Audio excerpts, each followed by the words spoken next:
Right now, it's time to welcome today's guests appropriately. My guests today are a father and son team in the emerging field of financial psychology. Often referred to as the people whisperer, Dr. Ted Klontz is an associate professor of practice and financial psychology at Creighton University and director of the Financial Psychology Institute. He and his son Brad are co-authors of the book Mind Over Money, which identifies and helps readers deal with the 12 most common money disorders. Gentlemen, welcome to the show. Thanks for allowing us. Now, it's interesting, and because Ted, I'm going to point this to you first. You know, in your book, you say, our disordered relationships with money are not our fault. Instead, they're a byproduct of subconscious beliefs and thought patterns rooted in our childhoods. So, Ted, is this true? Psychologists I know love to say everything goes back to our childhood. Right. Now, be careful when you answer this, Ted, because your son is with us, okay? So we're going to get the real answer from him. Yeah, well, I think he would be a perfect example of learning exactly the lessons that I taught him without knowing that I taught him that. Mm-hmm. One of the things that happens is, as you know, young girls or young boys love songs growing up when they're 2 or 3 years old. The favorite one of my granddaughter was, "Hush, little baby, don't say a word. Mama's going to buy you a mockingbird." She loved it. And the message is, if you want to be happy, you buy things. That's just one example. Yeah, and it's true. So, Brad, when you think back, when you do some self-analysis, you know, your financial habits, I mean, did most of those come from your upbringing? Do you find that true in your case? Yeah, absolutely. You know, so much of it's unconscious. And that's one of the big issues around money is so much of what we do and how we feel about money, we don't really talk about it, so it lies underneath our conscious awareness. But for me, I got really interested in financial psychology when I got out of graduate school. I saw I had a bunch of debt, about $100,000 in debt. And growing up where we grew up, I was very much afraid of being poor and sort of being stuck in this family cycle of poverty, which is our family story. So having that debt created a lot of anxiety for me. And when I got out of graduate school, I saw some friends make $100,000 a year selling stocks. And I thought, what a great idea. I can get rid of that debt within a year. And so, of course, I did what any reasonable person would do. I sold everything I had of value, put it all in the stock market. And unfortunately, I put it right at the top of the tech bubble, at which point I saw it melt away. Mm-hmm. And that's really what got me interested in financial psychology. Sure. And Ted and I started having conversations, and I learned a bunch of stories that go back from grandparents and great-grandparents, which totally explained why I approached money in this way. Mm-hmm. Now, Ted gave an example before about spending money, how we're addicted to money.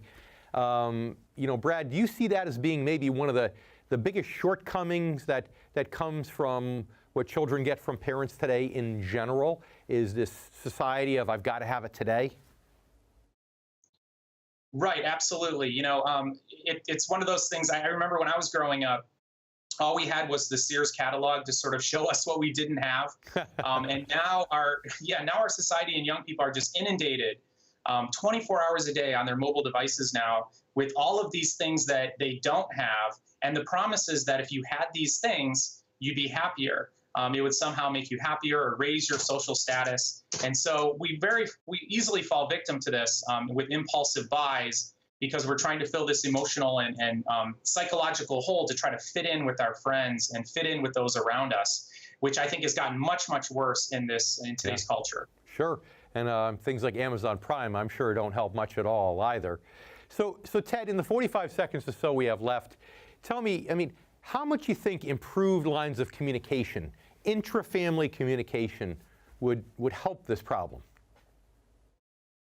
Well, is that the solution, or will it make it worse? Yeah, well, communication done well always Right. helps things. Typically, we don't talk about money because it never goes anywhere that's productive. And so, you know, we don't talk about money, religion, any of those things, politics, not because we shouldn't, but because we don't know how to. But to be able to talk about it, my experience has been as families learn how to talk about it, they learn about each other's thoughts and beliefs about it, it's always a fun time. Of course, it has to be structured in a way where people are actually having fun. And I've got to imagine when parents talk about things with their children, they start to realize more themselves about some of the mistakes they've made, and and have good, useful communication. So stay with us. We're going to be right back. And you stay with us, too. We have much more in terms of words of wisdom from Mr. Klontz and Mr. Klontz. Now it's time to welcome back Drs. Ted and Brad Klontz. My apologies to both of you. Right after the last segment, I said Mr., and my producer yelled at me in my ear right between segments here. So, Ted, I'd like to ask you, what are some of the most common financial psychological disorders that you see when you talk to people? Well, I would think that the primary one that I deal with are people who spend more than they can.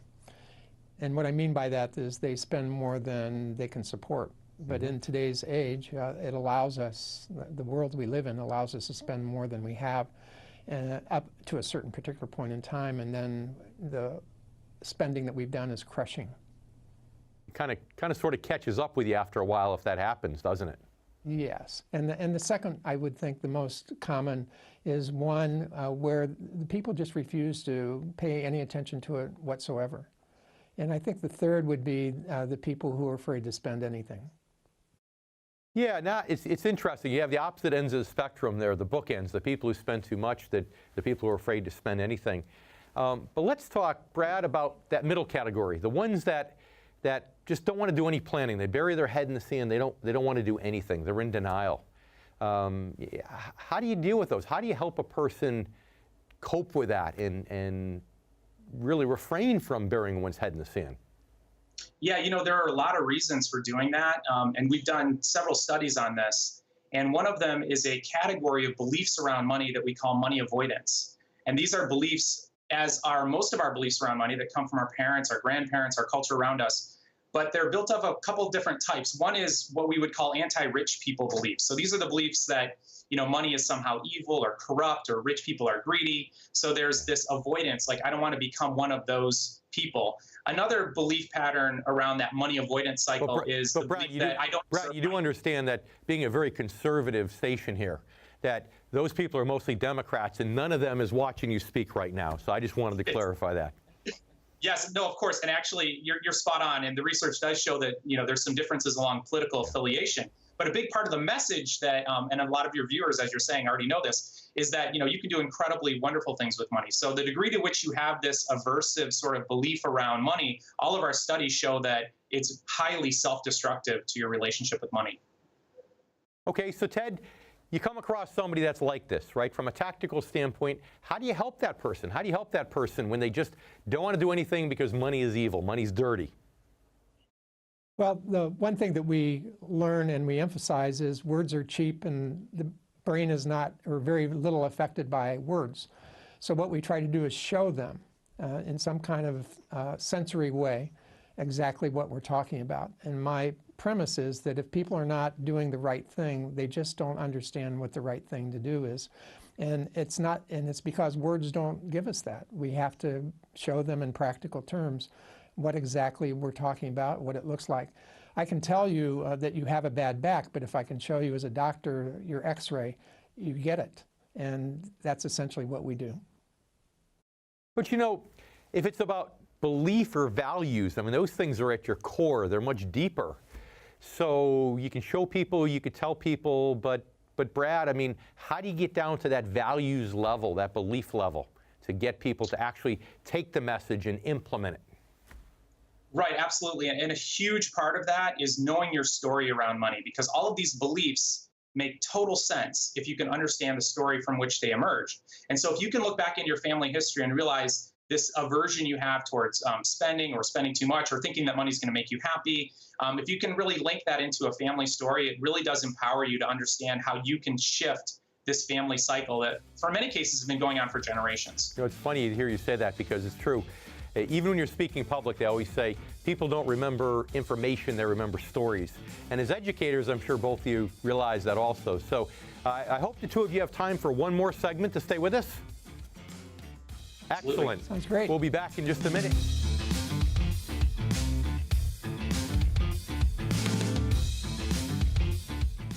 Now it's time to welcome back one final time financial psychologists Drs. Ted and Brad Klontz.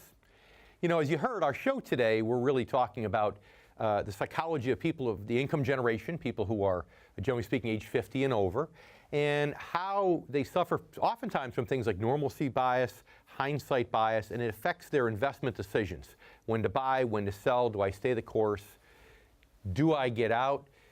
Dr. Ted, how much of a problem do you think that is once people actually do accumulate a good chunk of money and get close to retirement? Well, my experience is the more that they have and the closer they are to retirement, the greater the risk of them doing something that could jeopardize their future.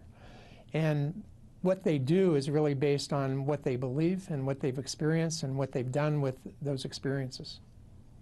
Okay, but Dr. Brad, what do we do when you have two ends of the spectrum? You have one person that they panic, they overreact, the market's down 100 points, they sell. And then you get the other person that sat there in 2007, the end of 2007, when it seemed obvious there was a financial crisis coming, and they just sat on their hands and did nothing. You're dealing with two ends of the spectrum. I mean, how do you deal with those? How do you differentiate those? How do you help those people? Right. Yeah, so I think the first part and the most critical part is recognizing that human beings are utterly irrational when it comes to their approach to money, their approach to investing. And these behaviors are really driven by emotion. And so whether it's a lot of excitement about a bull market that's taking off and you want to jump in because you feel like you'll be missing out, or if it's intense fear when the market's tanking, just understanding that you are wired to do the absolute wrong thing when it comes to investing in your relationship with money. Knowing that can give you pause to let yourself calm down that emotional brain and make more rational decisions. But I think it really starts with admitting that when it comes to money, we're all sort of wired to be crazy. Very good point. But Dr. Ted, the solution that most people say is they say, well, go get a financial advisor. And of course, as a financial advisor, I happen to think that's generally a pretty good decision. But financial advisors are human also. So how can we tell if our financial advisors are making logical decisions or emotional decisions? Well, if when you call them and you're scared and they go, me too, it's probably not the right advisor. But I think, actually I had one do that during the 2007 or 2008 crash. He happened to be my financial advisor. He isn't any longer, but he was. I knew you were going to say that, by the way. He isn't any longer. Well, the truth is that most people leave a financial advisor because the relationship breaks down, not because of performance of the portfolio. But the idea is that that planner tells you the truth about how money works. They prepare you for the news that it's going to drop 500 points, 700 points. It should not come as news to me as the client. And that we have a plan for that. And if I do my job as financial planner, I'm not going to get those calls if the market drops 700, 800, 1500. I'll understand that it's the sea, and sometimes there's the dip of the wave, you're in the bottom of it, and sometimes you're at the top, and your job is to just hang on and keep steady as we go.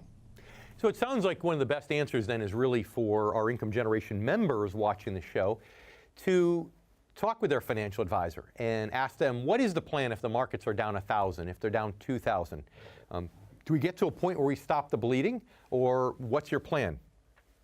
And I guess Absolutely. Having a plan in advance is a big part of it that removes the emotion. I had a story that's kind of a sad story from right about 2007 where I felt like the market was really high. I saw the financial crisis right kind of on the horizon, and I had somebody who came into my office whose brother happened to be his broker, and I all but begged him to reduce his stock market exposure as he was approaching retirement.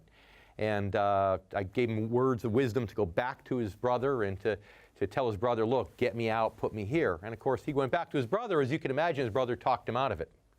I bumped into this fellow a couple years later, and sadly, they weren't even talking anymore because his brother had talked him out of that. And you know what happened in 2008 with the markets. So So Brad, where's the happy medium? Where's the happy medium between somebody who overreacts, but maybe the other person who's so calm they don't react at all? They'll ride it down 58% like we saw back in 2008. Yeah, so I think that advisors are just as human as investors are. Sure. And so a skilled advisor is already sort of predicting what might be happening in the future. And they're actually doing that for their clients. They're not minimizing the potential downside. They're actually emphasizing that. in very visual ways, as Ted had mentioned, where, instead of talking about a percentage drop, you're actually talking about, okay, so how are you going to feel if the market, you lose $200,000 in your portfolio? Because what we know to be true, and you know this to be true, what really has the biggest impact on our financial wellness is not what's happening in the markets, it's what we're doing and how we're reacting to that. That's where we mess ourselves up the most.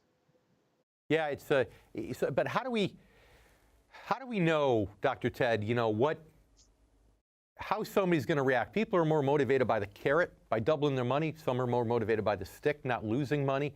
How can we determine which category each of us is in to determine whether we're really risk averse or maybe we're not going to be bothered if our money gets cut in half?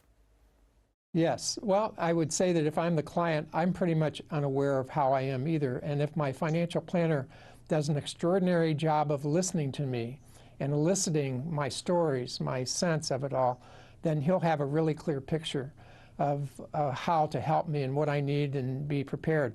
I call it the inoculation. The financial planner can inoculate me so that the fever doesn't go as high and I don't get as sick and make those kinds of decisions. That's right. It's the financial advisor's job to be proactive and not an order taker. I agree 100%. Gentlemen, thanks so much for spending time with us on this such an important topic. The book, again, is Mind Over Money by Drs. Tad and Brett Klontz. Thank you both very much. Thank you. Thanks for the opportunity. We'll be back in just a minute with a lot more of the Income Generation.